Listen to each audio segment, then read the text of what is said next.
Yes Firoz భాయ్, assembly ఎన్నికల్లో ఎంఐఎంకి ఇంత fight ఇచ్చినటువంటి కాంగ్రెస్ పార్టీ అభ్యర్థి, కాంగ్రెస్ పార్టీ పార్లమెంట్ ఎన్నికల్లో ఎందుకు ఎంఐఎంకు లొంగిపోయింది? కొరియన్ కమిటీలో కూడా కొన్ని అనేక అంశాలు మీరు చెప్పినట్టుగా సమాచారం వచ్చింది బయటికి. ఎందుకు పార్లమెంట్ ఎన్నికల్లో లొంగిపోయింది ఎంఐఎంకి? కాంగ్రెస్ పార్టీ రేవంత్ రెడ్డి టీం ఏమనుకున్నామంటే బీఆర్ఎస్కి ఫినిష్ చేద్దాం అండ్ ఇంకా ఎంఐఎంకి తీసుకుంటే మనం ఒక 13-14 సీట్స్ గెలుస్తామని మంచి ఆలోచనలో మా ముఖ్యమంత్రి ఉన్నారు.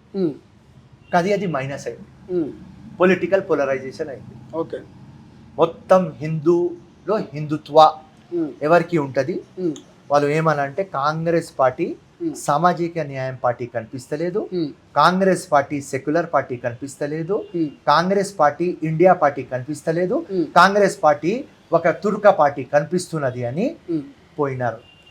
వంశీ చందర్ రెడ్డి ఎందుకు ఓడిపోయినారు? 5,000 ఓట్లతో 4,500.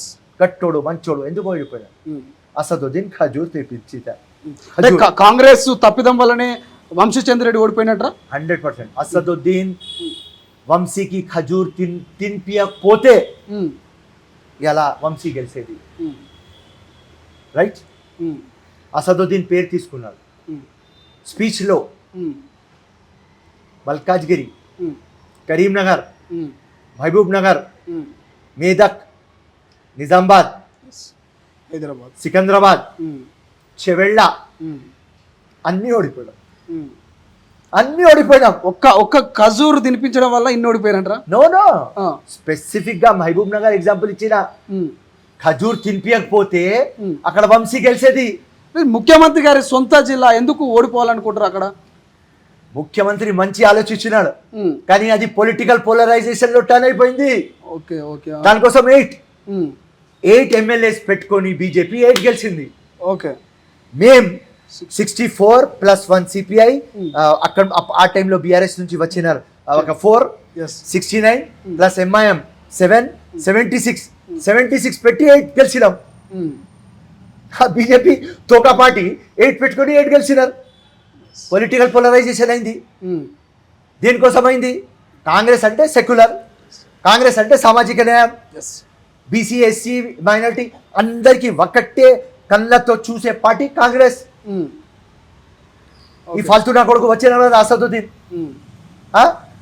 వచ్చినారు కదా గడ్డం టోపీ పెట్టుకొని. తప్పకుండా పోలరైజేషన్ అవుతుంది.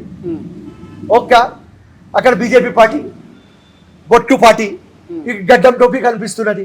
పాకిస్తానీ హిందుస్థాన్ కనిపించదు రా బచ్చా. పాకిస్తానీ హిందుస్థాన్ కనిపించింది. ఓవర్. అదే రిపోర్ట్ ఇచ్చిన.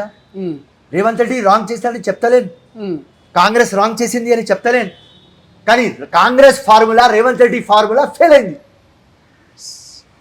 ఓకే, ఇది కొరియన్ కమిటీలో ఉన్నట్టుగా చెప్పింది ఫిరోజ్ ఖాన్. అయితే వాస్తవం చెప్తారన్నా, నీకు చెప్పిన అవును, దేవుడు ఇడిసేసి ఎవరు అయ్యాకి భయపడరు. నా అయ్య కూడా లేడు, చనిపోయినాడు. ఓవర్.